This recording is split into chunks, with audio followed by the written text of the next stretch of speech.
Hi, everyone. Good afternoon. Thank you guys so much for joining us on another episode of Speaking Plain English. I am your host, Roberta Johnson, and I know that we're usually here on the last Saturday, but we're doing things a little different today. All right, y'all, excuse me. I got a little sun in my throat. So today's episode is going to be something that is it's heavy. It's heavy, but it's necessary to talk about because there are those who are who have dealt with it, who are dealing with it, and we're going to talk about suicide today. And we're going to talk about it on 3 points of view, which are the clinical standpoint from a clinician. We are going to talk about it from the standpoint of an attempter, as well as the point of view from those who have been left to grieve. I have 3 really, really wonderful guests today. Y'all are gonna have to bear with me because this is like I said, this is heavy for me. And I'm gonna bring in my guests. We have Ebony Hines, who is going to be our clinician. We're gonna bring in Marlene Barba, who I will call the attempter, and Tristan, aka Triz Money. And I'll tell y'all in a minute why we call him Triz Money, who is going to be one with me that is a survivor. I guess you could say a survivor or one who was left. Hi, everybody. How y'all doing? So I have your bios up. I can't read them for whatever reason. So what I want to do is I want you guys to take a minute to introduce yourselves. Starting with we're gonna go with Ebony first, then Tristan, then Marlene. So Ebony, take a minute to introduce yourself. I knew you was gonna do that. Good morning / afternoon. I know we're all in different time zones. So good morning, good afternoon, everybody. I am Ebony Hines. I will be providing the clinical side of suicide today. I am a native Memphian. I've been a therapist now about 6 years. And it is a joy of mine. I also feel a purpose of mine to help people become their best possible selves through therapy. So I'm happy to be here today, and I hope that today will be healing and productive. Yes, thank you so much, Ebony, for being here. Listen, y'all, this one is I'm pointing out to her. She's a bubble of light, a bubble of just bubbliness. I promise you. So, but she's so wise, and she brings so much knowledge into this topic. So I'm really, really glad to have you on. Thank you so much, Ebony. Tristan, your turn. How y'all doing? Tristan, aka Triz Money, music producer. I'm terrible about talking about myself. But a friend of one of the person we'll be talking about today. So hopefully this helps somebody else. Like I said, it's gonna be heavy, but hopefully it'll help somebody today. So I'm going to talk a little bit about Tristan. He gave you a little bit. I'm terrible. Yes, Tristan is again, like he mentioned. I have him here because he is a mutual friend of who we're not necessarily talking about. We're not going to say this is not going to necessarily all be about Chaz, but he was one that, as well as Ebony, that experienced the same type of experience that I did with the same individual. So I have him here to give his side of surviving afterwards. And he's a dope producer, y'all. So anybody who needs some beats or whatever, y'all know when it comes to good food, good music, I will never see y'all wrong. So anybody who needs some beats, hit him up. All right. And now we're going to speak to Marlene. I want you to introduce yourself. Hi. So I'm Marlene. I met Roberta in the Army, actually. We were in the military together. I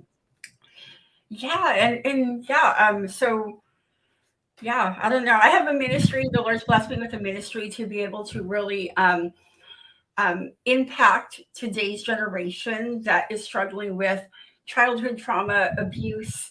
I myself am a survivor of every type of childhood abuse you could ever imagine, and had children and didn't know what I was doing, and ended up having my children taken from me, and my mom manipulate the court system, steal my kids from me. And I mean, it just left me down a really dark kind of road that ended with me being with one of the major drug suppliers in LA County.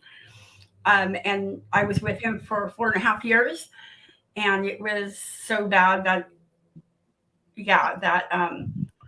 it was just extremely abusive. And eventually I put a double barrel sawed-off shotgun in my mouth and I pulled the trigger. So that's what this facelift is all about. Is I wasn't born like this. This is the result of the trauma from a double barrel sawed-off shotgun in my mouth. Yeah. Thank you for that, Marlene, because I actually was going to start with you. So now everybody has pretty much of a little bit of a an idea about, you know, why I have you here, obviously. And I still want to start with you. So being that you've already began with, you know, a good portion of your story, I want to know from your standpoint, like, what was it like? How long, let me ask you this, did it not take for you, but how long had you actually contemplated the idea of, you know, of suicide? Yeah. So, because of my childhood trauma, my childhood abuse, because it was so extreme, I actually had suicidal ideations as young as in the 5th grade. But I remember self-harm began in junior high. So yeah, I definitely began self-harm and drug use in junior high. Yes. Oh, wow. Okay. So I want those who are, and we have a comment here from my cousin Carlene. She said, "Oh, wow, God kept you here. God bless you. God bless you all." Mm-hmm. Thank you, Carlene, so much for that. I like your name, by the way. I like your name. This one letter different, but love it. Okay. Yes, I didn't even think about that. It's just a C, Arlene with an M and Arlene with a C. Yep. I didn't even think about that. So I'm still going to go with you with this, as far as your, like, what were the things that you said self-harm? So like what exactly, if you don't mind going into in depth with exactly like your examples of what did you find yourself doing? Yeah. So at that young age, I used whatever I had readily available. I didn't back then when I was doing this wasn't something common that you had kind of kids, you know, cutting.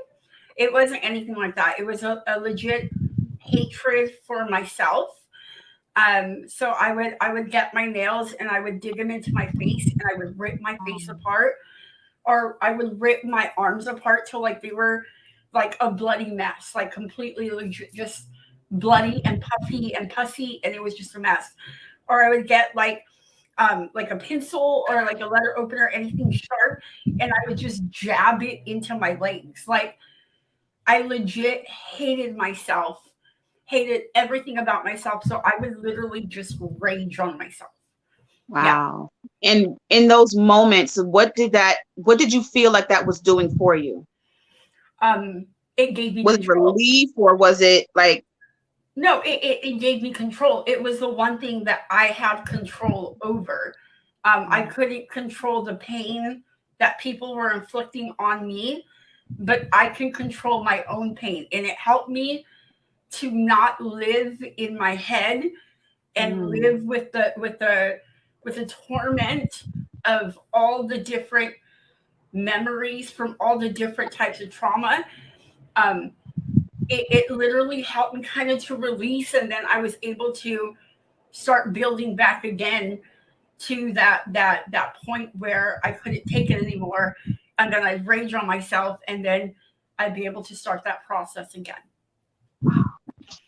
Okay, so I want to talk to Ebony real quick. So I want to know, like, of hearing what she said so far, how often do you hear stories like that, and what types of things should those who are I guess observing? Let me ask you this, Marlene, before we get to Ebony. Did you do these things? Like, did people know about it? I'll ask you that. Or did you do it in privacy? So I did it in privacy, and then once my aunt, I confided in her, because I was just, at that point, I was to the point where I wanted to die. So I was contemplating jumping in front of cars and stuff like that. So, and that was junior high. I told my godmother, and she told my mom, and my mom kind of made it like she was the victim, and then she started threatening to like harm herself. So I kind of just stopped talking to people about it. So this had been something that was on your mind for years, because your attempt was at what age? So this last one was in 2005. So I believe it was right around the time you lost your significant other. Wow. 2005. Because his was 2008. Okay. So Ebony, what I want you to give a little bit of light on is on the clinical side. All of those things that she mentioned so far, and knowing what it is that she that Marlene mentioned, what does that sound like to you? Honestly, for anybody dealing with suicidal ideation, that's the norm. So my preference of clients would be like adolescents, and that's who I heard the most from about the suicide attempts or having suicidal thoughts. And I would say, like, she's right about the self-harm. Now, of course, her self-harm is different from what I've heard. Normally it is cutting. Sometimes people scratch or they pinch, things like that, but the cutting is the most common. And self-harm, it actually is the one thing that they have control over. I've heard that several times. That's the one, like, normally if children or just people in general, if they start self-harming, it's because it's the area of their life right now that they lack control in, and that's the only thing that they do have control over. So but I always tell people that there's danger in that, because while yes, you do have control over the part, but you never know when it's going to go too far. And that's how a lot of unplanned suicides have happened. Like it was too far. Like you were putting your wrist and you hit a vein, you couldn't get help in time, like you bleed out too fast. Like anything could happen in the midst of self-harm in the form of cutting. But she has some different methods, but that's pretty much the norm when people are dealing with this area that they lack control in. Like it sucks, but like it's kind of like one of those, I need to do what I need to do until I can get to the next, So kind of like a high, like in a nutshell. I'm sorry, it just sustains you, yeah. For the moment. Like and that's how other things such as like different other kinds of like drug abuse and alcohol abuse and all, it's pretty much around the same type of thing. From what I'm gathering. So let me ask you this, Ebony. So where do you think, because I know that kids do certain things, and this is something that I want the parents to actually to take a look at, especially now since we've got so many different things that have been happening. Like kids are different these days. Oh my goodness. Kids are different, and they're wiser. They're smarter. I'll put it like that. They're not necessarily wiser, but they're smarter, and they're open to more things. So there may be small little things that we can deem as, oh, that's just a kid being a kid. But what would you say, Ebony, would be something that parents can actually look out for, and not just in parents, but in adults as well?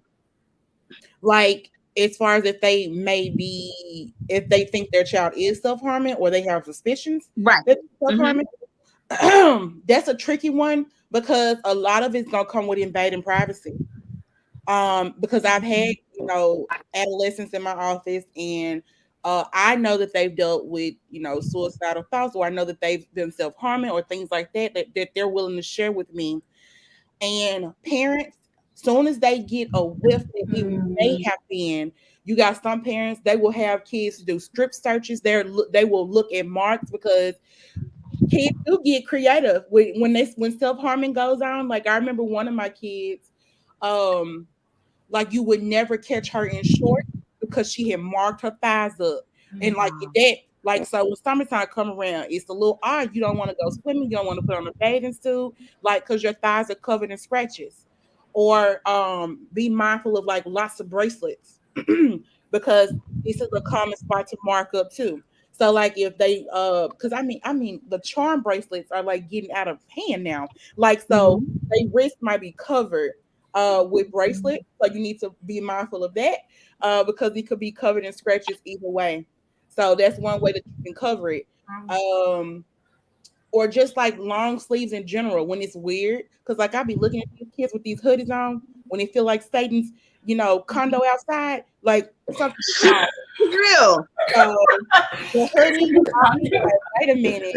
Like, why are your sleeves so long? Like, it's summer. Like, what are we doing? So, and then long sleeves just in general. Like, if you never see a person, like you don't never see their arms, like, unless they're self-conscious, the opposite could be that they're dealing with self-harm and they have marks that they don't want to share. So what about something like picking at the skin of the nails and things like that? Sometimes that can just be them dealing with anxiety about something. And like not necessarily, I don't never kind of look at picking, like when it's fingers, I don't look at that as a form of self-harm. However, it's something they're in control of. So if they're anxious about something, that may be their coping strategy. I know that sounds really odd, but we all got strange things we use to cope with. So You're right. So I have a comment here from Carlene. She says, honey, she's me being a mom of 7 and they are all different. I look at their behavior. If anything has changed, I note it and pray how to approach it. Absolutely. And she also said, Carlene. Yes, I'm telling you. That's what you have to do as a parent. You want to make sure that and it's a lot. It can definitely be a lot. It can be exhausting, but it's necessary. Because, and bless your heart, 7 kids. Oh my goodness! I was like, wow. How can you deal with all the emotions and all of her? I can't. No. Yep. Her kids range from 30 to Alana is. So Liberty's 10. Alana is 9, I believe. No. Yeah. Liberty just turned 10. Can you believe it? She just turned 10 last month. Yes. And she also says that her daughter did that the other day. I think it's because of the long sleeves she's talking about. And that's because she didn't do her laundry. It's like, I don't know how it is back east, but over here in LA, Orange County, these teens are like wearing sweaters in the middle of the summer. I'm like, take that off. Shorts.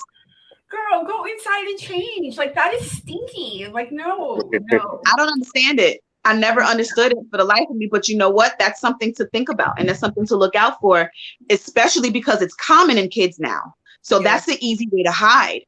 So that's good. I'm glad that you mentioned that because cutting is becoming more common in kids also, because you have to understand, like, when I grew up, the level of trauma I endured was not normal. Now we have an entire generation of parents that are addicted to their phones, of like parents that are addicted to prescription drugs or regular drugs, parents that don't know how to cope, so they go on psych meds and then it numbs their emotions.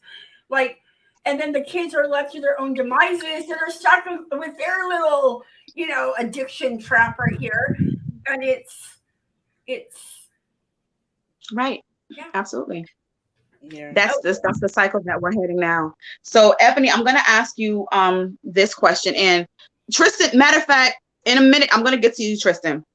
But what I want Ebony to answer for now is like, what do you find like maybe the top contributing factors to those who may be contemplating suicide?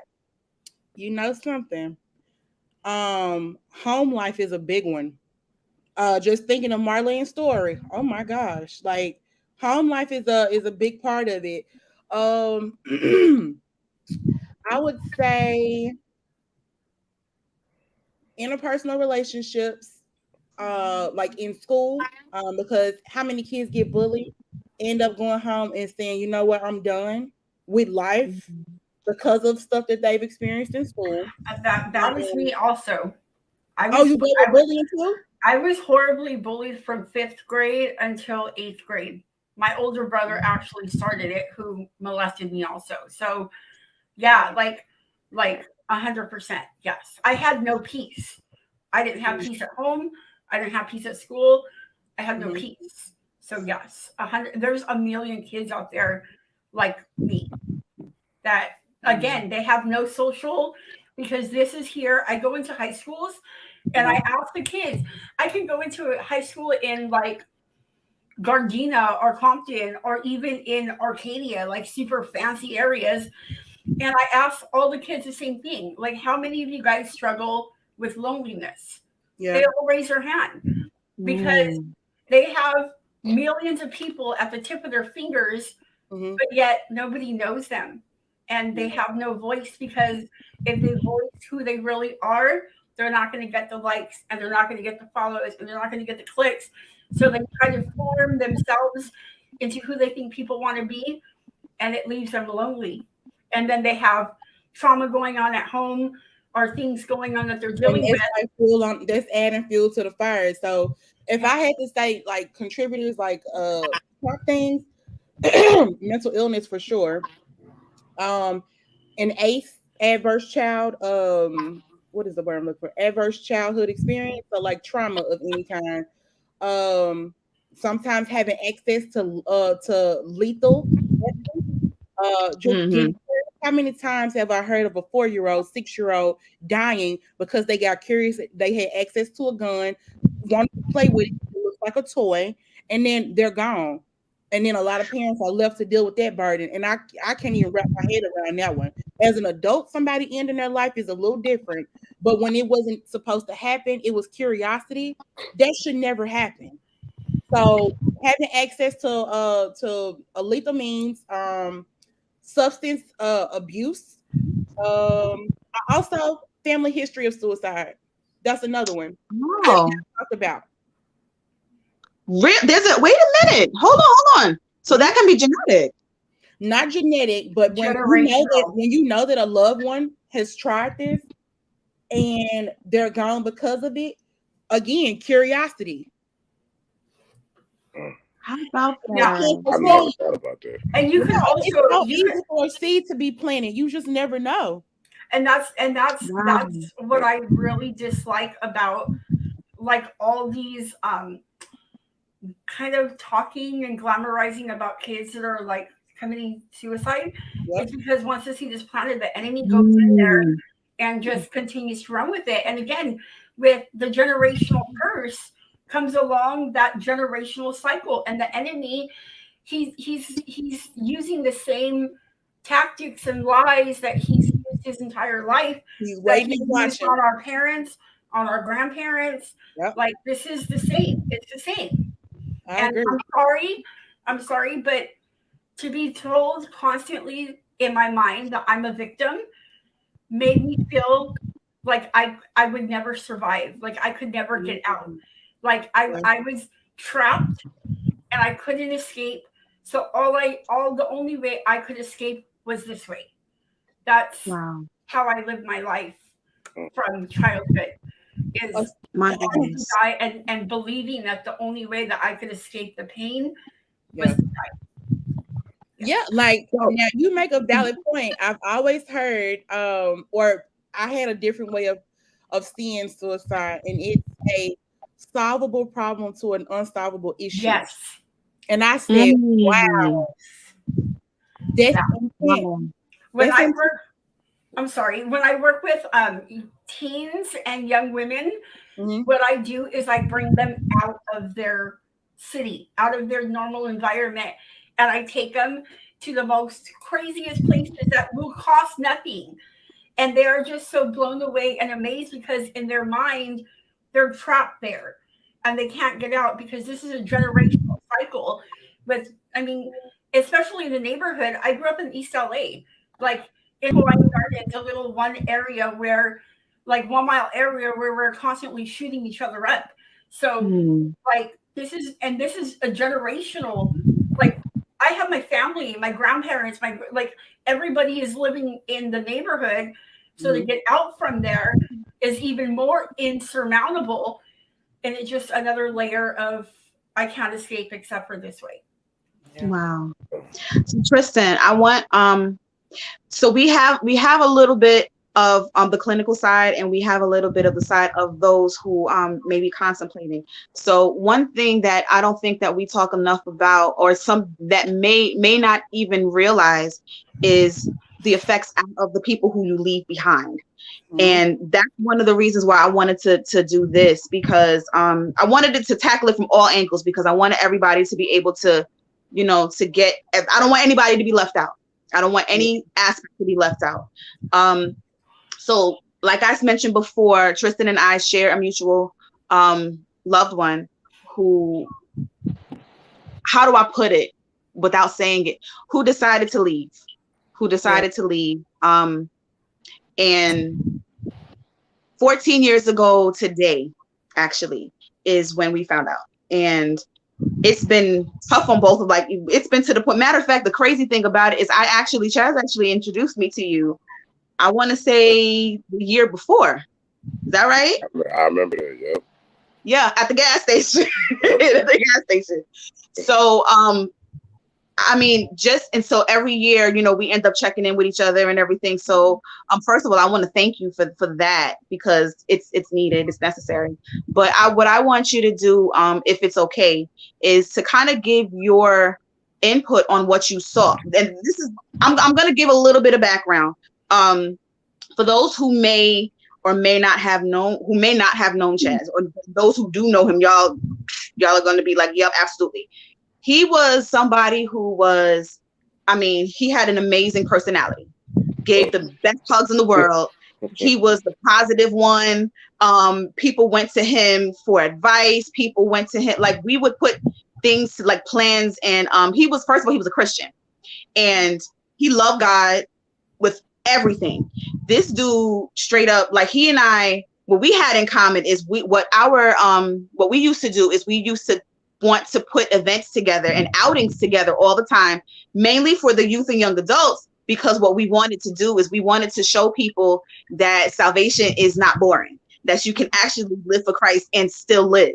You know what I mean? Instead of people, because there was a stereotype with, if you're a Christian, you are always bound to all of these rules, and that you can't live and it's boring and there's no life for you. We wanted to combat that. So that's what we did. We got together and we, you know, we had outings and we had a good time. And I mean, he would minister to people no matter where you were. He would always talk about God, always talking about Jesus. I remember we went to Burger King once. He invited somebody to church from the drive-thru. You know what I mean? So and he was such a light to people. He was such a light to people. And then to see a very drastic change in his character, it's like, wait a minute, it's like, what in the world is happening here? But it's kind of like unbelievable in a way. And to find out that he left the way that he did was like, hold on, this doesn't even make any sense. This is not even, you know, a characteristic of his. So I want you, Tristan, to be able to take pretty much go over what your experience was, I guess, right before, because from what I understand, he came to see you the day before. Yeah, I seen him the day before. It's funny you said something about the church thing, because about 6 months before the last time I seen him, that was our conversation. Like, he was always trying to get me to go to church. And for some reason, I was either busy or out of town or something. And I remember we was playing basketball, and he was like, "Man, you should come to church with me Sunday." And I'm like, "Man, I got a studio session, da da da da da." And he's like, "I know what you're doing. Don't worry about it. I'm gonna get you to come to church." He's like, "I'm gonna get you the word one day." And I'm like, I ain't got a relationship with God. Like, what you mean? He's like, "Don't worry about it." I was like, "All right." Man. It's funny. It kind of ties into after the fact too, but I'll get to that in a minute. So the last day I seen him, he ended up coming to my house, and I hadn't seen him about 6 months. So he ended up coming to my house. My brother answered the door. He was like, "Yo, you got company." First thing, I come to the door, and the first thing I noticed, he usually had like a bald fade, but he was completely bald. So I'm like, "Yo, what's this?" Like, I'm laughing, like, "Yo, what's up with this?" And if you ever, like I said, bubbly personality, if you know him well, when he does something like where he feel like he got you, he does this weird. He does a funny laugh, and the only way I can describe it is that was it right there. that's the Elmo. perfect. If you ever, and I'm gonna show my age right now. If you've ever watched this, it's a show that used to come on Cartoon Network called Wacky Racers, and it was this dog named Muttley. He laughed just like him. It was like, oh yes, if you felt like he got his laugh, like, it was the funniest laugh. So he laughed like that. I was like, yo, what's up with this? The one thing I noticed though, and I told people this later on, and I don't know what it means, but he had like a glow to him. Almost like an aura was around him, but it was like a goldish orange. I don't know what that means. Maybe somebody can tell me. But I was like, maybe it's just, new look, new glow kind of thing. I don't know. Like I said, so the conversation, like, it was normal, like, non-suspecting whole conversation. He was telling me about, he was like, he wanted to open up he was a masseuse, so he wanted to open up like his own. I was like, of course, I'm supporting it. I'm behind it. Yeah. So we were, normal conversation. By the end of the conversation, he gets ready to go. He's like, man, I'm gonna go. Da da da da. The only thing that alarmed me was like, he was like, yo, he's like, real quick before I go, do you know anybody that where I can find a gun? And I'm like, that's not him at all. So it was like, hold up, bro. Like, it's like I knew, but I'm like, nah, like I don't. You all right? And he was like, yeah, I'm good. I'm like, bro, come on, like, you all right? And I probably asked him about 10 times. I was like, bro, like, this me. You can talk to me. Yeah. Right. Like, what's going on? And he's like, bro, like, I'm good. Like, and the last time I asked him, he was like, man, just I just want to, protect my family. I'm like, okay. Didn't think nothing of it. I'm like, I'm telling them the legal way, and you might want to go to classes and this, and I'm giving them all the the legal stuff. Like, I don't want you to go get nothing off the street or could harm you in the end. Yeah. But it always stuck in my mind, like, that's not you to ask that. Like, I've never heard you even, like, you're not the violent type. So I'm like, nah, like, whatever. So he's like, all right, we kind of shook hands or whatever. And he was like, oh, real quick, before I leave, runs to the car real quick, and he grabs these 3 CDs. And he was like, I need you to hold on to these for me. I'm like, all right. Like, he's like, I'm gonna tell you what to do with them later. I'm like, all right, cool. Like, all right. God. Random. Like, it's not thinking nothing of it. So he calls me about an hour later. And he tells me on every CD, he was like, on specific CDs, he wanted me to write something on it, but they were Bible scripture. They were like Bible headings. Again, I have no idea what none of them mean. I'm just like, all right, just let me do it. He was like, I was like, so what you want me to do with it? He's like, just hold on to it for me. All right, I'm gonna hit you back later. I'm like, cool. Wake up the next day, that's when I found out the news. Oh my God. Oh, that was literally the day before. Like, literally, like, probably. The same day that he gave you letters, before. Right? Oh, I'm sorry. That's why Roberta wanted you on last night, because we talked about another gift, but yeah. Okay. Wow. Okay. So, like I said, I had no idea. Like I said, had no idea. I was in denial. Like, even after I kind of, and I think I remember talking to his parents, and that's how I kind of confirmed it. Mm-hmm. And I was still like, nah, like, complete denial. Like, nah, like, nah, just no. So I remember it was like a week later, and everybody's calling me at this point because they know how close me and him were. So they're calling me, checking on me. I remember a bunch of friends came to our house. Roberta, were you there? Mm-mm. Okay, so you about to find out something you didn't know. So I remember everybody like that. We just all kind of like, talking about the good times with him and stuff. And somebody saw the CDs, and they was like, "Yo, what are these?" I was like, But he actually left these with me the day before. They was like, "Did you look at them?" And I was like, "Nah." Like, I was like, he didn't say. He never said what to do with them. He said just hold on to it for him. So we ended up looking at them, and they were pictures. And the pictures were like normal. They were church pictures. Like he's at church with friends, and I'm like, nothing stands out, but one of my friends and one of his close friends, Gerald. Shout out Gerald.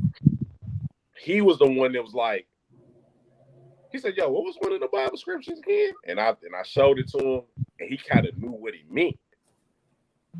And that's when it kind of, and then come to find out, that was his suicide letter. So was the scripture? I remember there was a few different ones. There's one. Was one of them like I must decrease so that he might increase, something like that? Was that one of them? I don't remember what they were. I don't remember what I did with the CDs, but I was like, I couldn't look at it. So I kind of, my way of kind of not dealing with it, I kind of like pushed it to the side, but I don't remember, but I just remember it kind of they all tied in where it kind of told. I just remember it kind of like once everybody kind of started describing like what the scriptures meant, it played back the things he had told me when we were kids that happened to him. Yeah. And it was like basically what happened to him, why he did what he did, and what was going to happen after. And scary enough, literally everything played out. So I was like, that was strategic. Like they had to been laid out for a minute. And I kind of even thought about it later. Like I was like, he said he was gonna get me into the word one way or another. And I'm like, I had to literally read the Bible to figure out. Oh my goodness. I had a feeling that's what you was finna tell us. Either that, or I thought before he left that day, I thought you was finna say, like, before I knew it, he led me to Christ. Like, I thought that's what you was about to say. I mean, like I said, it kind of made me have to dig into the Bible more. Like, okay, like, yeah. Okay, wow. So it's like, it's almost like you're seeing life before it happens. So it's like, yeah. I was like, whoa, okay. Like, that was different. Like I said, I've never, like, it kind of threw me off. And I think this was like days before the funeral. So it was like, trying to process that, and I'm like, whoa, okay. I remember you telling that story, and I remember we created a page, or I didn't, somebody else did. I don't remember who it was, but somebody created a page, and as a part of that page, I remember writing down something that along those lines, and I'm trying to go back in my mind and remember, but I remember for some reason thinking he did this as an attempt to bring people to Christ. And I think that was the thought, you know, because I'm like, there's nothing else that made sense to me out of it. I'm like, there's nothing else that made any sense at all. That's the only thing I could come up with, that, because I was like, how in the world? And like you said, it was like, no, ain't no way. I was in complete denial. And like I said, even with the wrestling with the, like, this was the way you, like, I'm like, if this was the way, this was, like, you could have did this another way. Like, I was like I said, I kind of started feeling like, it's because I didn't go to church. Like, I'm like, man, if I'd have known you was going through this, I would have I would have canceled something. But it's like, kind of, that's something I wrestled with for years, like, the guilt of, like, I know, like, one thing, like I said, I remember asking him constantly, like, are you okay? And I remember how many times I asked 10 times. I always wrestle with that. If I would have asked 11, what would have happened? Like, wow.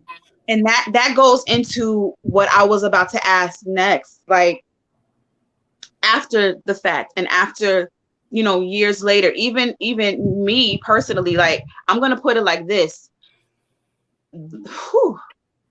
Once coming for a long time, me even thinking about it, something would have, I feel like my brain would glitch. I honestly did. Because I'm a visual person. So if somebody is going like for the longest, I was trying to picture him actually doing it. And I'm like, every time I would try, I'm like, my brain would just go into this thing where I just couldn't. I'll tell you even something deeper with that. Where it happened, and if y'all don't know, like he told us last night. There's a right behind the Ramesses statue. Got a pyramid. Every time I drove down there, it's like it would be like this heavy presence, and I'm like, nah, I can't be down here. Like I gotta leave whatever I'm doing. Like I can't be down here. I would cancel like sessions I would have down that way. Just kind of like I can't be anywhere near there. Like I'm like that's no. Like I don't care how much money it is. No, I can't do it. And I think they moved it. It's not there anymore. It's not. I don't think, from what I understand, it's gone. Right? Isn't that statue gone? Because it was a Ramesses statue. Yeah, it's gone from the pyramid, but they moved it to the University of Memphis. Did they? And that's where his sister tied in. Because right. I remember. Wow. Like they had to they couldn't they pretty much understood it, but she had to tell teachers nah, I can't come to class. And they was like, why? And then when she explained it to them, they was like, oh, we didn't. I don't know if they moved it from the University of Memphis. I want to say they did because of that, and if they did, I'm glad because I know how that will make her feel, but I'm not sure either. But I remember them at the University of Memphis and that happening. She was like, I'm not going to class, and I'm like, I understood it. I totally understood because, like I said, that's a sore spot, and I think it was right in front of her class, so it was every day you got to see this, right. So can I jump in real fast, Roberta? Go ahead. You said that you were trying to picture it. The reason how come I would suggest that your brain couldn't put it together was because Deuteronomy 29:29 says the hidden things belong to the Lord, but the revealed things belong to us, so that we could follow God and obey his statutes all the days of our lives. Sometimes God withholds information because it's too much for us to comprehend. Yeah. And that's his way of protecting us and insulating us. Because I think knowing more could probably drive us crazy, It could be. And I think they moved. So. I just pulled up a picture of the statue, so I didn't realize that I had seen it before. So if I'm looking at this right, this is right near the theater building, arts and everything. She was Jesus art. Wow. I never saw it when it was downtown. So I said, if I'm not mistaken, and I pray to God it's not, I remember it was on it. If you looked in the back of it, it was carved in there. CJE was here. Yes, there was. Yes, there was. And there was still some of his blood still on there. Yes, there was. That I don't know if that's still there today, but I remember when I went down there and seen it for myself. I saw that. I went, and the thing is, I'm trying to remember if it was there because the day that I found out, I went down there. I think I went the next day, just because I didn't. When I found out was the next morning or afternoon. Yeah, it was from what I get, it happened. He actually did it on the 17th. Yep. It was the 17th. We found out on the 18th. Yep. And he had no ID on him, so he wasn't able to be identified because he lost his ID a while before. I remember him losing his ID some time before. I don't remember seeing that.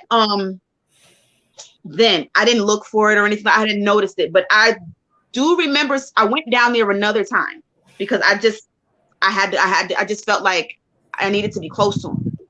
So I went down there, and you was still able to see the blood stains, and I did remember seeing that. I do remember seeing that carving.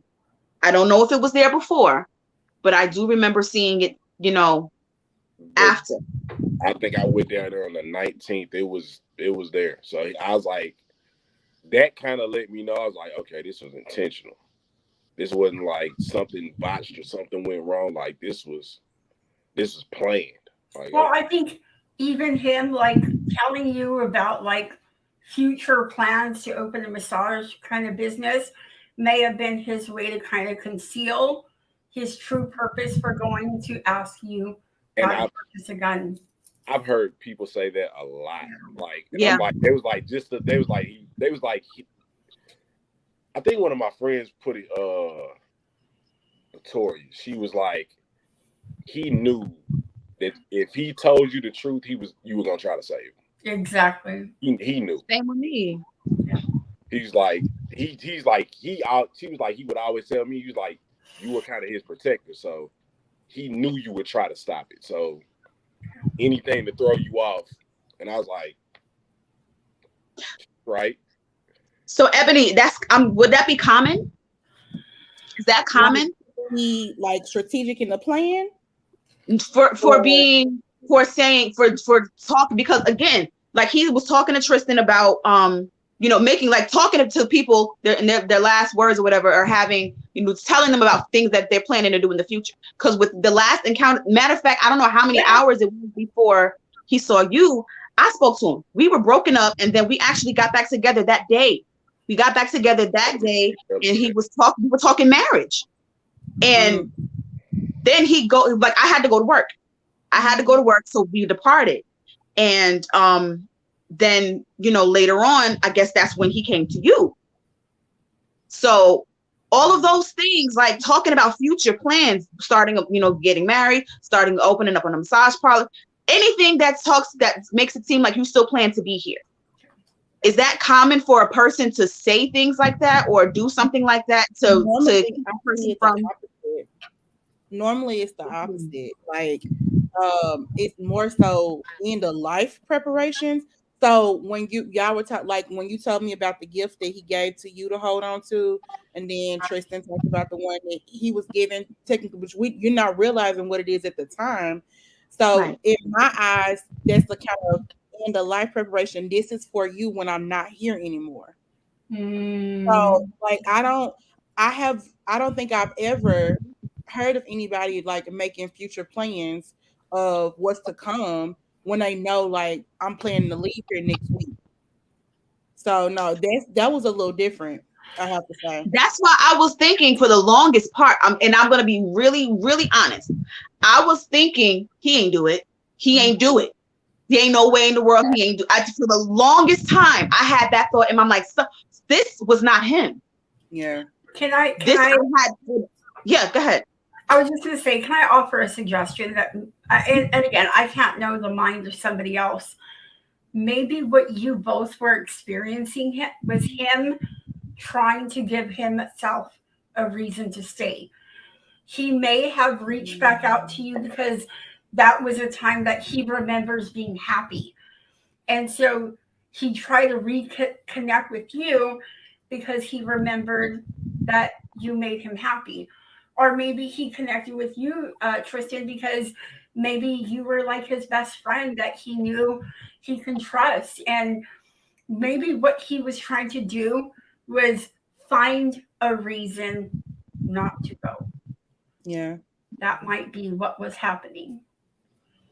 Yeah. So let me ask this, Tristan, 14 years later, how are you and how are you coping? Better today. Like I said, the first years were rough, and like I said, it goes even deeper, and this is crazy because this is like a therapy session for me, and I'm terrified of therapy because of what happened after. You go, Ebony. Woo! Check you out. You are very much helping me today. Like, and she's in Memphis too, so if you listen, you might have a new client. And honestly, like I said, you would be surprised how many people have begged me to, like, you need therapy. Because my therapist, and this is something that not many people know, the therapist that I had after he passed committed suicide. Wait a minute. So, girl, stop. That's intense. Therapy scares me. Like it's like, oh my God, I'm going through it. Well, and I'm sure church also must scare you because now you see somebody that was in your eyes representing a very godly kind of I met the good life, and then now a therapist that was supposed to like have your answers, so you're probably kind of messed up, right? So I want to say also, yes, try to disconnect that, because therapists, like if you think of what we're discussing, one of the heaviest topics, one of the most taboo topics that people don't like to touch upon. Yeah. It frustrates me, but it's like I understand the discomfort on the side of it, and so that therapist had probably taken in so much. Yes, and I was just going to say that's something that I kind of realized. I'm like, they're human. Yeah. Like, just like I have problems, they're dealing with a lot of people's problems. They're a healer, and that's what like. Yes. The crazy thing about Chaz, and it's the crazy thing about me, we were both like the people everybody came to. So we take on a lot of energy. And I'm like, I had to think about it from the therapist standpoint. I was like, he does this every day, all day. So he's taking on a lot of people's energy and dealing with his own problems. He's human too. Yeah. It probably got too much for him. It's like, me knowing that is one thing, but then, like I said, like jumping off that porch and, all right, I'm gonna try it again. It's like, can I just jump in? I'm sorry again. Oh no, go ahead. So I'm a Christian.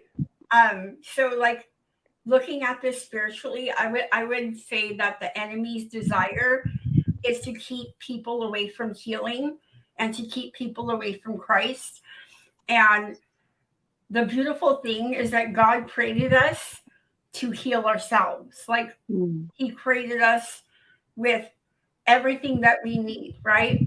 So what we have to do is push the boundaries just a little bit so we can start feeling a little bit uncomfortable, and then we can pull back and come back to our comfort. But just a little bit at a time, kind of feel your way. Maybe like get back in the Word of God, kind of like, like maybe this.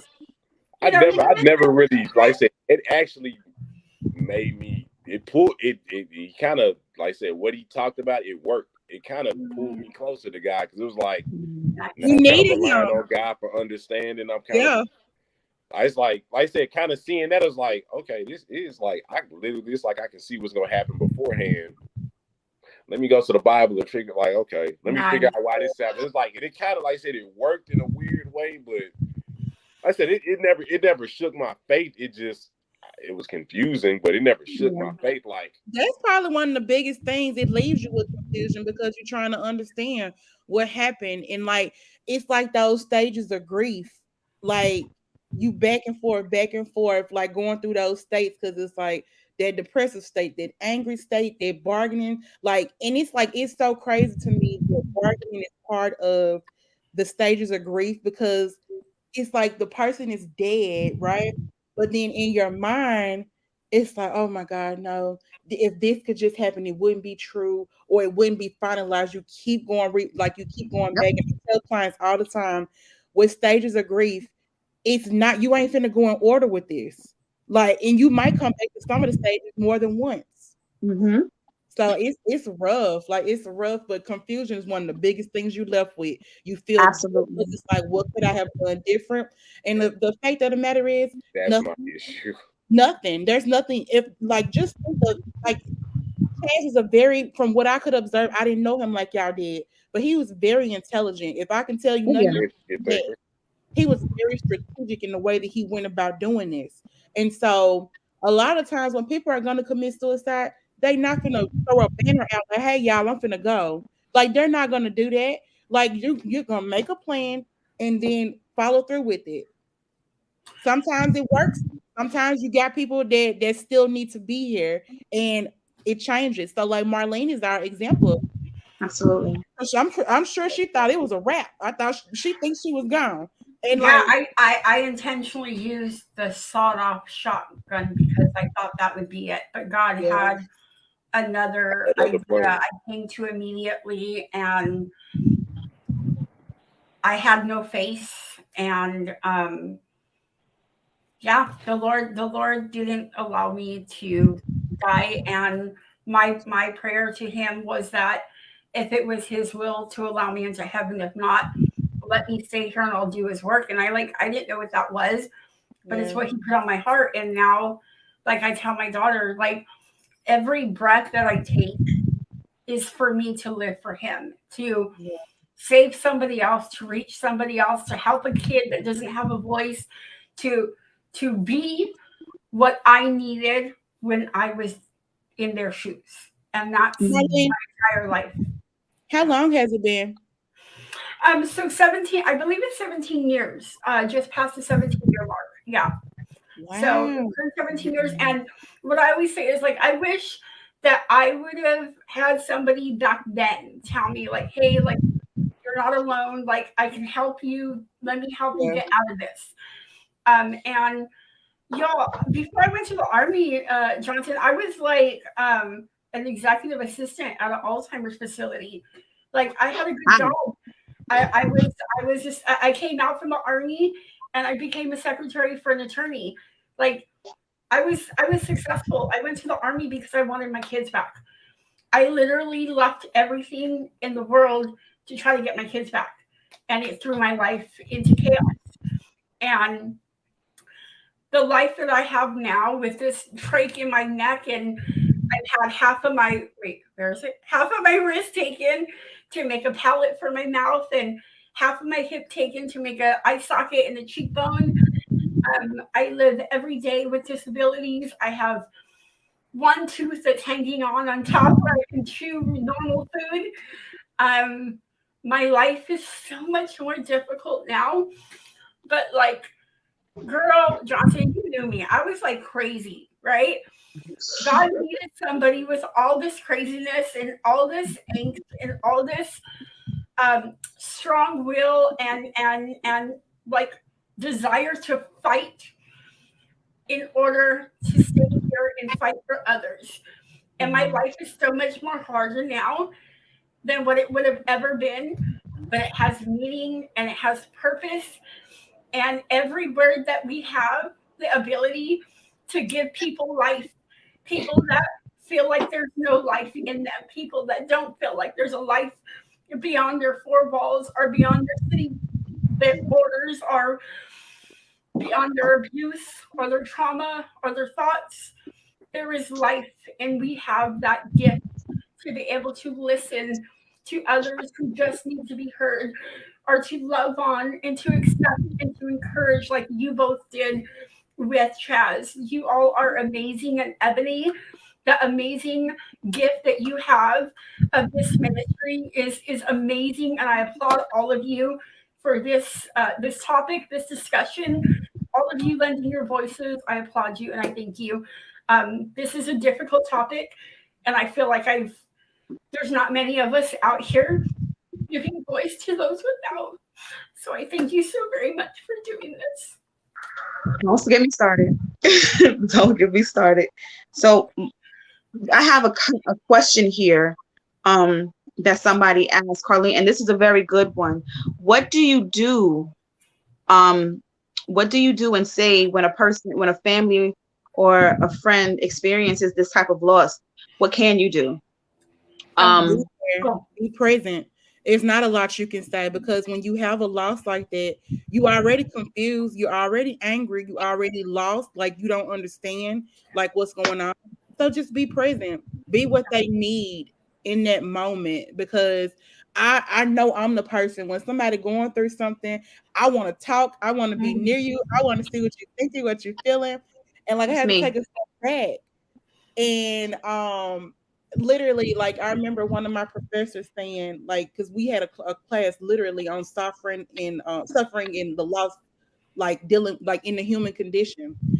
And one of the things he told us was like, think about who Jesus was, be what that person needed in the moment.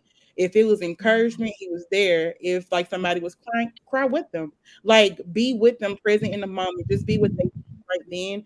Don't try to figure stuff out, because sometimes that makes things worse. So that would be my little tidbit. But can I say what I tell people? I'm sorry, I'm a mess up. Okay. Okay. Sorry. So what I do is, because again, you'll understand because you guys have lived it.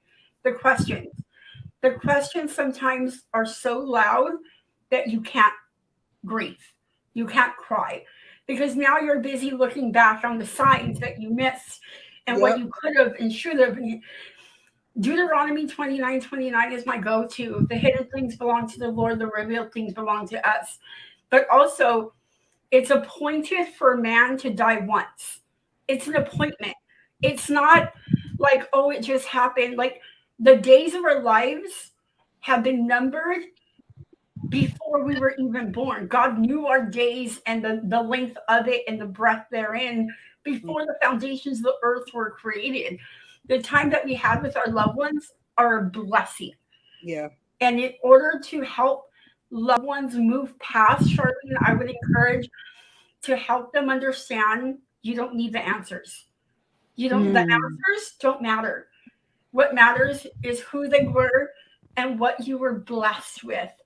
And to be able to really pass through the different stages of grief would allow yourself to celebrate them and the time that you have and allow yourself to miss them. I would encourage that. I don't know. I want to throw something in there. Yeah. I don't know. If that don't make sense, just tell me, girl. Just tell me. What? No, like because we didn't touch this yet. And I thought we would a long time ago, but I know it's just been kind of flowing the way it's flowed. We over the hour mark, so we just gonna flow. So it's okay. So I was like looking at the time too. I'm like, oops. Okay. I wanted to throw in like those warning signs though. So yes, if you sense that a person is making in-life preparations, talking about like maybe a will and things like that. Now, if it's like a person maybe got a lot of businesses, a lot of money that they're gonna have to disperse of, like if they're really sick, that's common sense to get that in order. But like if this is young person, normal, everything seems fine, and all of a sudden is, you know, they giving away stuff or they having like kind of eerie type conversations, pay attention to that. If a person is withdrawn and isolating out of nowhere and it doesn't make sense, pay attention to that. Changes in personality, because I know we talked about Chaz's personality changing towards the end. Mood swings, extreme anxiety, extreme agitation about things, feelings of hopelessness, feelings of helplessness, feeling like they have this pain that they can't get rid of. Because that's a lot of times like a pain, like, I don't know how to explain. It's almost like it's internal, not really like a physical thing, but kind of almost called like an albatross. It's literally like every single muscle in your body is aching. Yes. And you can't stop it. You cannot. No, exactly. So feeling like you're a burden on people. That's one of the number one reasons that people say that they're gonna go. Versus let me run this back. This is why it's so important to have a circle that you truly can depend on no matter what state you're in. Because if you have a safe space to go to, you can voice these things to talk about them and not feel like you're a burden. Right. So I would also say feelings of excessive guilt or shame. Pay attention to that, because where is it coming from? Why did you start formulating that thought that you should feel guilty? And a lot of these things are tied to dealing with depression. Yes. So if you have a friend, like if something has shifted, do not be afraid to address this. Sometimes, I will say, you should never feel guilt or anything like that when you have a loved one that's committed suicide. However, don't be afraid to address when something is off. Question and have those conversations. Like I love it, Tristan, that you did when Chaz came to see you, that you kept asking, are you okay? Like, I think that mattered. I know he still had his plan, but like that mattered that you took the time to ask, to see that something seemed different. Because like the bald head, like he cut his hair off. That was kind of drastic. Yeah. And not to say like men don't go bald, like men go bald, but like Chaz had a perfectly good fade. Like I was looking through pictures yesterday. Like I was like, the man he was starting to bald though. He was starting to bald. That's why he shaved the whole. Well, at least that's what he said. I saw he was starting to just a little bit. It was thinning a little bit. But then when he decided to shave it all up, I'm like, oh. Okay. I said it caught me. I was like, what? Like what? Yeah. What's this? Like. Okay, last 3 things. Changes in sleeping patterns. Not sleeping enough or sleeping too little. Also losing interest in things that normally used to excite you, be a passion for you. And then feeling trapped. If they start to say like, oh God, it's just like I have no way out, things like that, pay attention to that. Because like this is good for those who are to look out for, and for those who may be thinking about it themselves, because you may just, what I wanted to do was I wanted to make sure that people have a way of, of seeing, outwardly, because some things that you're just not going to see. And that's one thing that I wanted to make sure we mention. We're not going to always notice. Sometimes people intentionally decide to keep certain things, like they're one way in front of people, and then they're completely different behind closed doors. Like me, I didn't have a plan. We lived the drug lifestyle, so we had weapons in the house. Like I modified my shotgun on my own. Like from the outside, everybody would think we had a perfect life. We had a beautiful home, beautiful, like all the toys, everything. But on the inside, like it was a mess. So I didn't have a plan. Like sometimes you're not going to see like signs. But remember we talked about the having access to the lethal means? Well, yeah. Like I know it's here. Oh, I could go and get this real quick. Like exactly. Yeah. Right. So Ebony, one other question that I wanted to ask you was, it's a kind of like a 2-part. Because me, I'm gonna just be 100. Yeah. It took, I'm gonna say it like this. I'm still not what you would call over it. And I've come to terms with the fact that I will never, and I shouldn't be expected to be over it. Yeah. However, there is, and I'm going to say this, there were times when I was going through healing process. I actually decided to, I did do some therapy for it. The therapist sucked, but, so I stopped, but I'm still looking to do it again. I was able to let it out, to talk about it at one point, and that helped a lot. Good. But sometimes healing can feel guilty. You can feel guilty for moving, for your healing, because for a while it made me feel like, man, me not being sad about it all the time feels like dishonoring him, or I'm gonna put it like this. And yes, like I'm gonna forget, like I'll forget him, and I don't want to do that. Honestly, I toss back and forth with the like, should I forget, or especially since I'm all right. So this is what I'm gonna do, and I'm trying to not to bring go all over everywhere because I have so much in my head. So for those of you who may not have seen, when I came to Memphis last month, I did an episode with my boys, with the executive presidential. Shout out to Roche Ragland and JB. Yep. So we talked a little bit about Chaz, and we talked about my divorce. So part of that was one, I didn't realize that I hadn't completely finished grieving, that I hadn't gone through the grieving process, enough. I'll put it like that. I thought I was better. I thought it was good. I'll put it like that. So in a nutshell, without getting into too much, and on top of this, my now ex-husband, he knew what happened before. He knew what happened beforehand. And we got married. One night I was going through the process, like I was crying. And this is something else that Tristan, I know that you can attest to. Over the years, my physical body knew what time it was. Always. Every year in June, I would start to get anxious. I would start to get angry. I would just start to, get super emotional. Yes. I was super moody. Like everybody, I think like my close friends would know, because I would start getting snappy about everything. Like throw stuff. Like I was like, and I'm not even, I wasn't that, but I'm not that much of a hothead where I'm like, but they were like, bro, we know. And I think I kind of need, like, my brothers would even do it. They're just like, and I think he said it to me like a year ago. He was like, we know. We'll just be like, all right, it's that time for Tris. We're just going to give him a couple days. Yeah. And that's needed. That's so good. Yeah. And I was That's like, I necessary. never kind of realized they picked up on it. It was like, yeah, we know. We like, it's like this, like it happens like every year at the same time. We're just like, all right, it's that time. I love that they are aware.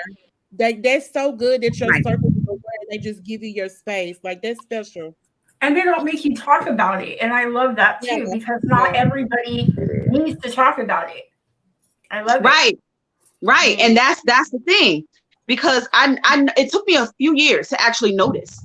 But then because I have all I knew is I would just get extra moody and snappy, and then next thing even just start crying a lot. Yeah, and Roberta, how soon did you get married? After 2 years, 3 years.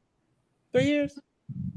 2008. I got married in 2011, so 3 years. Oh wow. Okay. Mm-hmm. So wait, no. All right. Moving forward to new love. Yes. Right? Okay. Oh wait, huh? What do you mean? You mean like that? How funny. She's like, okay, we're moving on to topic. She's such a therapist. Stop. But then we went into the story of like what was going on. So you were crying one night, going through the process. Okay. Okay. Right. So I was right, and we were already married. And we were already married during this time. We were actually like a year and some change in. Yeah. So I'm crying. I'm crying silently because it was a night, and I was laying in my bed with my husband, and I was crying silently because I realized what time it was, and I didn't want him to, I really didn't want him to hear me cry, because I'm like, I feel bad that I have, my husband is here and I'm still upset and I'm crying over Chaz. So I felt that was kind of disrespectful to him. So I'm like, let me keep this and deal with it in my own, in my own self. Yeah. But he heard me. And so he asked me, he was like, what's going on? And I'm like, nothing, I'm good. I'll be all right. And he was like, no, what's wrong? And then I said, I'll be okay. Like, he kept asking me. And then he said to me, you can tell me anything. So I'm like, all right. So I told him, I reminded him of around what time it was. And then I spilled my guts. Yeah. I spilled my guts. And then I felt better, went to sleep. Next day, attitude. He had the biggest attitude ever. Yeah. And I'm like, what's wrong with you? Yeah. And he's like, I'm doing everything that I can for our family. And you got, he just went off. He's like, you got this nigga still in your head that didn't care enough about you to stick around. And I'm like, oh, I got you. So in other words, you lied to me when you said that I can tell you anything. Got it. You don't have my back. Cool. Now, because of that, my reason for saying that is this. It's a two-part. When understanding that was not the way to respond to that, not the way. How would you expect a person who is wanting to be in a relationship with someone who had lost a loved one, a significant other, and what should the two of them, in other words, I want to move forward. What should I expect, and what should he expect? So with yourself, first of all, you need to be patient with yourself, because just because years have passed by, he passed away, he's gone now, that doesn't mean that the pain or the love that was attached to their relationship is gone. That doesn't end because you're in something new. With the other person, you gotta know that that's gonna be a process. That's like, whether it's a loved one, whether it's a child, that's a relationship that was cut off without your say so. Mm-hmm. And so he or she, I don't know, significant other, there has to be respect there. There also has to be boundaries, because that's the grieving process. It doesn't end just because something new begins. That's right. The thing to remember. Also, with either of you in that relationship, cut comparison out. That's the easiest thing. I think about people like, friends, Bertha, then had a bunch of people that have become widows, but have gotten remarried. And it's like, that's a process, because it's like you have this one great love, then you move on after that great love is gone, and you have this another great love. And it's like, it would, in your mind, it's easy to compare, oh, he didn't do this like this, or it wasn't like this with him. Like, don't compare. That's the easiest way to shut down anything that you're trying to allow to flourish, right? Okay. Be slow. And that goes for, can I interject real quick? So for those who are listening, that doesn't just go for significant others. That goes with family members, like people who, you know, with children, because people have lost their children. And if you have another child, you know what I mean? You're supposed to move on. Yeah. Absolutely. Like it replaces your lost one. Yes. No. Having a conversation about it. And because I would say what I really think the conversation with you and your ex-husband, that was from a place of insecurity, because it's like, not you still, like, what I'm imagining, not you still pining over this dude who gone, like he left you. Like, I could hear it, like, just thinking what the thoughts might have been going through his head back then. And I'm just like, man, but do you not see the other side of this? Like, could you put yourself in your shoes? Like, if you had somebody in your life that you loved to leave, and like you have no say, you don't know the ins and outs completely, you only got possible thought scenarios that you can go off of as to what happened. Like, that's inconsiderate. That was very insecure of him to say. Also, there should have been a conversation that y'all can have openly. You know that I lost somebody to suicide. You know this is rough. I'm still going through this. I do love you. I respect you. I value you as my husband.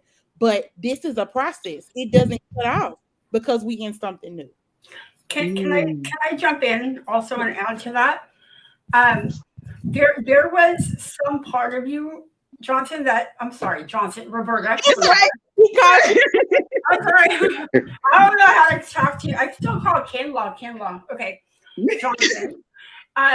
There was part of you that didn't that already knew that you couldn't trust your husband with that part of you, because for you to keep it in and to grieve alone meant that you already didn't feel comfortable allowing him in that space. Yes. There was a breakdown of communication in your relationship early on, because what I believe, and again, Ebony, correct me if I'm wrong, solid relationships, whether it be between parents and children or brother and sister or significant others, every life experience has the opportunity to pull you closer together or to pull you apart. Yes. There's no in between. There's no like you're just walking side by side. Like, no, either you're coming together or you're pulling apart. Yeah. When you have something that you're working through, you should be able to go to your significant other, friend, brother, child. If nobody else.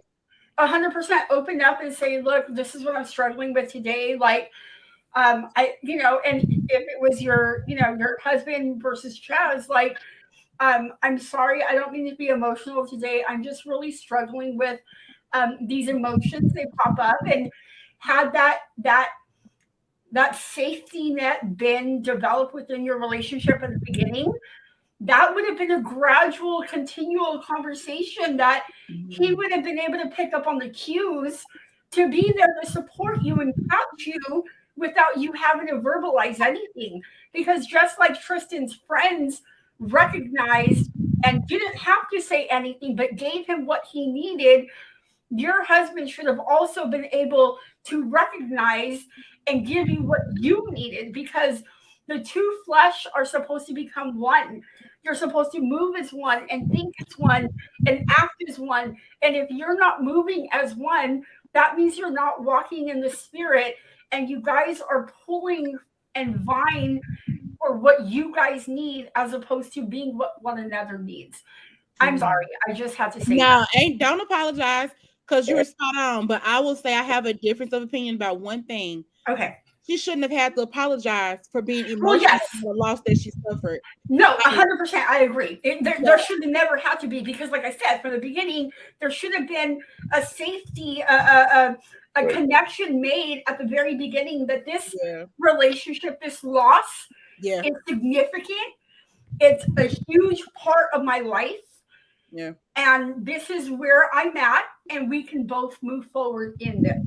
And Yeah, you and would have Roberta, been also you stated that you felt like you weren't being respectful of your Yes. husband. When you met him, you was in the middle of a grieving process. Come on. That you No, well, we met like when we started talking because we've known each other since we were younger. Oh, wait a minute. Yeah, we had known each other in teen, but we never really kept in contact like that. Stop. He's laughing. Stop. Hold on. There's more. Why you There's get more. more? Okay, I I'm not gonna go laughed there. at There's more. I can see him laughing. Stop. I laughed at Ebony. I was like, Yeah, we knew each other. Like we met when we were teenagers, but we never, I never looked at him like that or anything like that. He reached out to me. But when y'all got into your relationship leading towards marriage, though, you still were in the middle of a grieving process. Right. Exactly. That you thought, I guess, had subsided, but that was not the case. Oh, how funny! Look at Carlene's all in the business. She's like, "Woo! Let me go get my drink. Hold on." So Tristan, I'm gonna ask you a question from a man's perspective, and we gotta cut off because I gotta go in a little bit. Okay. So, knowing hearing what I just said, from a man's point of view, if your girl came to you with that same type of situation, how would you have responded? It's funny you said that because it literally happened to me with my ex. Like, but it wasn't a person. It was a pet. But that's the pet's like your child. Oh, okay. And it was something that I said that I didn't get to finish what I was saying before she immediately heard it her way. Yeah. And I was like, I've been like, for years we had that argument. And I was like, I'm trying to explain to him, like, because basically I was trying to say, I wish you would get over it, but I know you won't. Yeah. I never got to that, but I know you won't before she. Oh, Tristan. Because I understand that. Go ahead. And I'm like, and I always like, we used to have an argument. She was like, well, I heard it my way. And I'm like, think about it. Why would I tell you that? And I'm going through it myself. I know firsthand, you're never really going to get over it. Yeah. Like, I know firsthand. So why think about it? Why would I tell you that? Like, you didn't let me finish before I could. And like I said, I know it sounded like, to cut it off at that part, it sounded horrible. Yeah. I've apologized beyond belief, and I'm like, I know what I was trying to say, but okay, I can't. You didn't really finish. Yeah, I understand it. But yeah, well, that's a big man of you to apologize when you literally had no ill intent. Man, I love you. I don't know you, but I love you. Good job. Man, Ebony, the reason why you got something to say. The reason why I asked him that is because from a man, I understood from a man's perspective. I understood because I had a lot of guy friends, and I all the time I would hear their heart on certain things. So I got it, which was the reason why. That was more of the reason why I didn't want to say anything, and I didn't want to deal with. I didn't want him to have to deal with it because I felt like he shouldn't have had to. I shouldn't have had to make him deal with it. But you got. I understand. I get it. But here we are. This too. If he's your significant other, your problem becomes his. Come on, did you wait? Say that again. Like your problem become his. I said y'all are one. So y'all are supposed to be a unit. Y'all are supposed to be one. Yeah. That's why I was like, like I said, I get where he's coming from, but at the same time, it's like this is your wife. Her problems are yours now. Like if she's dealing with it, you're gonna have to deal with it in some form of So you needed more from him. Did I not have to? Like I said, y'all supposed to be best friends. And I think, but I think it goes back to the communication. If she's not expressing what she needs, then how is he able to give her what she needs? Like I think again, we all tend to just. When there's something traumatic that happens, it's human nature to withdraw into yourself to kind of process and figure out what's going on. So that's normal, 100% that you're enduring the grief on your own because that's how we tend to deal with things on our own. So I think I'm just in a different place in life. I'm finding that communication is like really a good foundation for every kind of, and the fact that we tend not to trust people with our emotions.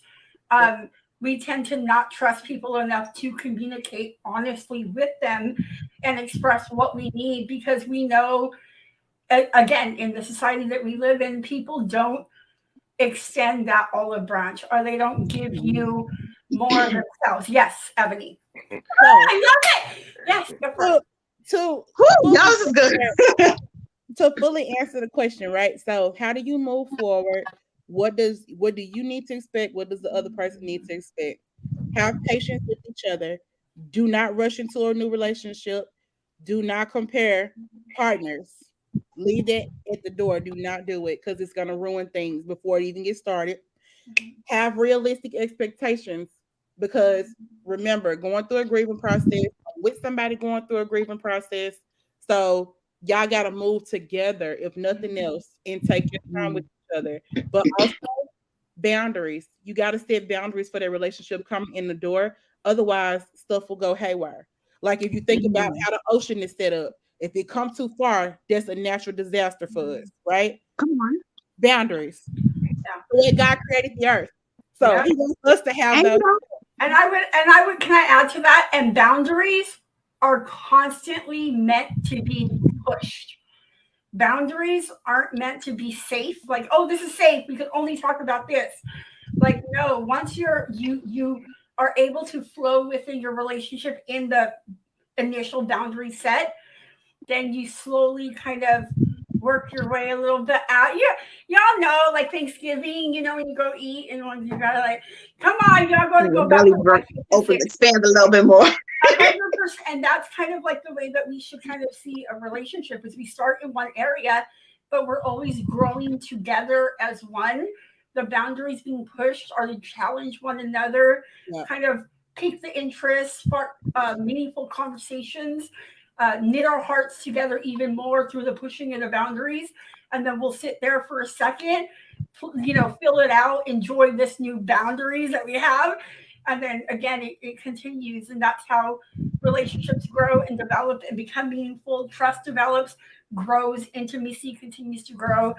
I love y'all. Y'all are amazing. With the communication with this person that like if it's you getting in a new relationship after loss, or if it's him, y'all also need to have a conversation about the impact of death. Oh, yes. Because like obviously, like a suicide, it's gonna happen one way or another. Yeah, like you typically don't expect somebody you love, you in a relationship with, to go and be done with life. Like you don't expect that. So it's always going to be unexpected. So you need to be able to have a conversation about what that impact of trauma associated with an unexpected death is like. And like, how do you think you would respond to it? How do you think you would respond to it? But like, you can only give your experience, right? So that's good. That would be my last little tidbit. I'm done. No, so listen, we are at an hour and a half in. So I'm gonna have to break this up because this has to go on Instagram. But I want to thank y'all. I want to thank y'all so y'all don't understand. I really hope and I pray that this was healing for somebody. I know it did me very well. This helped me so much. So much. Feel a weight off. You made it with no tears. And I made it with no tears. I cried for you. So I made it with no tears. And what I want to do is I want to have each of you give your I'm going to start first, actually. I want each of you to give your final thoughts and encouragement to everybody. What I'm going to start off with is I'm going to say is give yourself some time.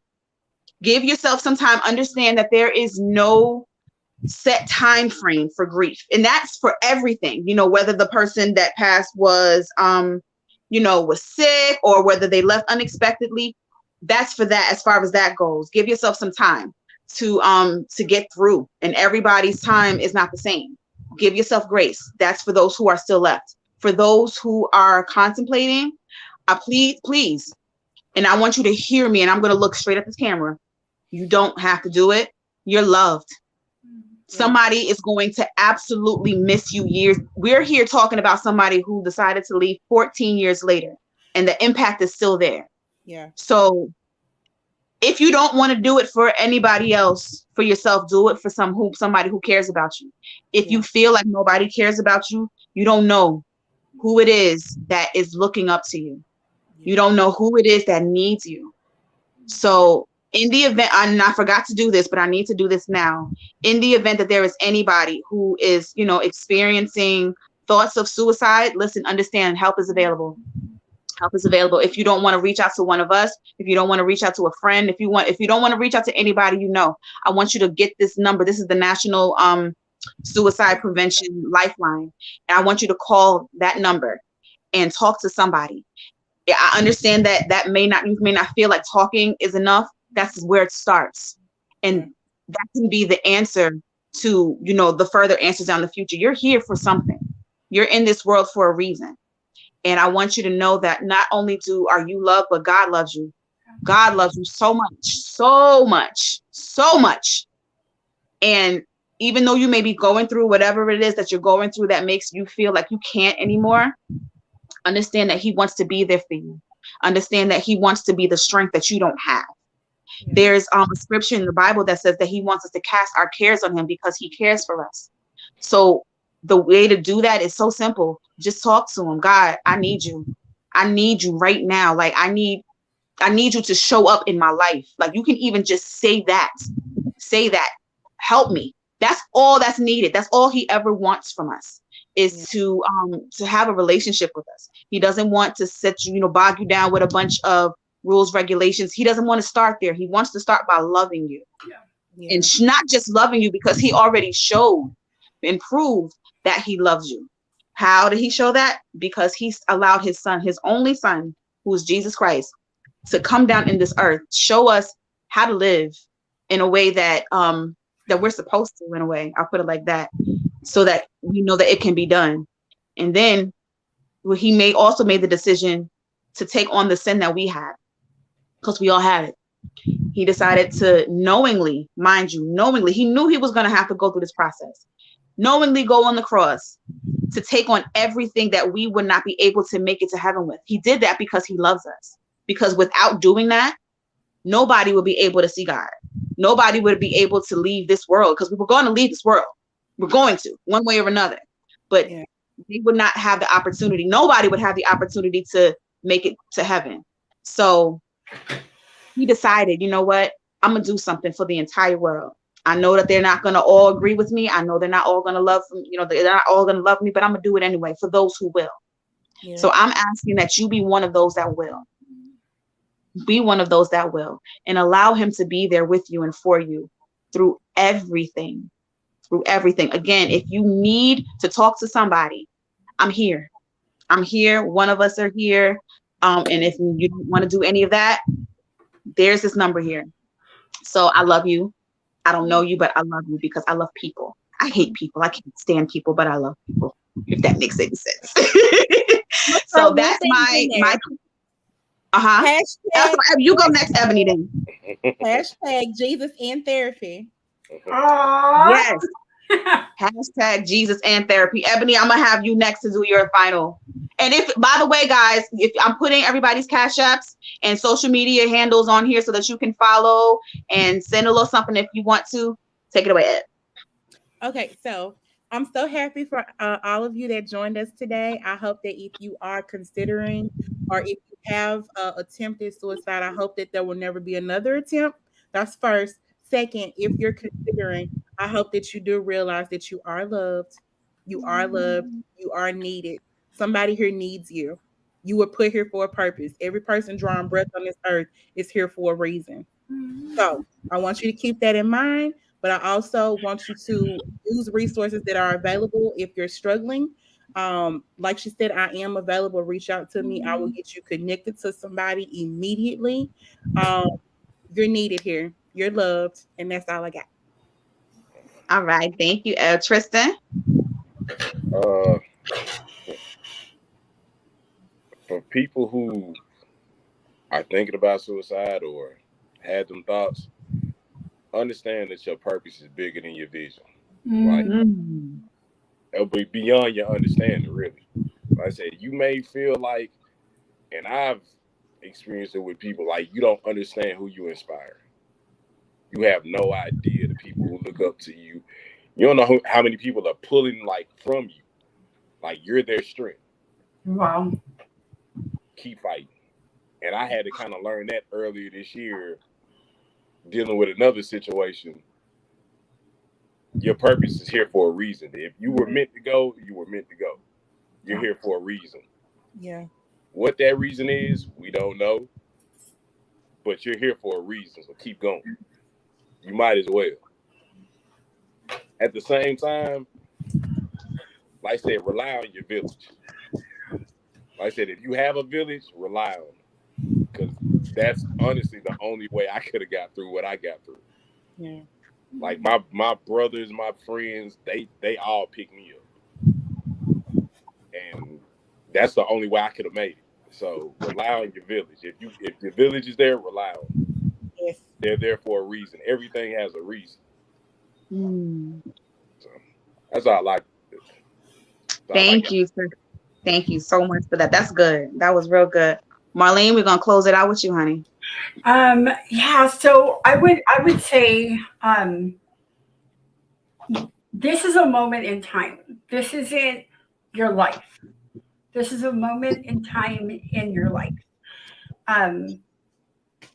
God has so much in store for you. You know, we tend to look at God as this supernatural, spiritual kind of being in the sky that's looking down at us and waiting to judge us and condemn us to hell. But the reality is that not only do we have an amazing, real, powerful, living God, but we have a high priest who is Jesus, who is able to stand in the gap between man and us, who is able to relate to every pain and shame and fear and infirmity, every single failure that we may feel, he's able to understand. That's why God himself wrapped himself in human flesh, so that way he can relate to us. That's how much he loves us. He wanted to know why we think what we think and why we do what we do and how he can reach us. We do not have a great high priest who is not able to relate to our infirmities, but on all accounts he was tempted as we are, yet without sin. So therefore we can come boldly to the throne of grace and obtain help in time of need. Like Jesus loves us. He understands you. You're not alone. He will never leave you nor forsake you. Like his thoughts towards you are good and not evil. His desire is to give you a future and a hope. That's the first promise that I ever held on to after I shot myself, because I never thought that I had a future. I never even bought a cap and gown when I graduated high school, because I never planned for my future. I always felt like I would die before I hit 20. And I love you too. Wait. Okay, how to do it? Okay, I don't know. Anyway, you don't know what I mean. Okay, like that. Oh, okay. Anyways, stop it. I know I'm a jerk. Okay, I'm a joke, nerd, all of it. Okay, so Jesus loves you. His desire for you is good and not evil. His desire is a glorious future. The moment that you're living in now is but a second. Then there's another second and another, all accumulating to give you another chance to make a different change, a different decision, to make plans, to live. Yeah. And that's what I would encourage, is to live. Get out of the house, put the phone down, look around. I tell my kids, I parked all the way down the end of the parking lot so I could walk all the way to the store. And my kids are like, why would you do that? Because I want to enjoy the walk. That's why. Leave me alone. Like, live. Keep swimming. Exactly. Keep swimming. That's what he loves you. He's a plan and purpose for your life. And yes, that's it. Amen. Awesome. Absolutely. Thank you all so much for being here, and thank everyone for watching. This has been another episode of Speaking Plain English, and I really hope it touched somebody. Stay tuned for the ending because I love it. My daughter does my intro and my outro, and I just think she is so dope. We have a little something that she added at the end, so stay tuned and watch. Until next time. Bye, y'all.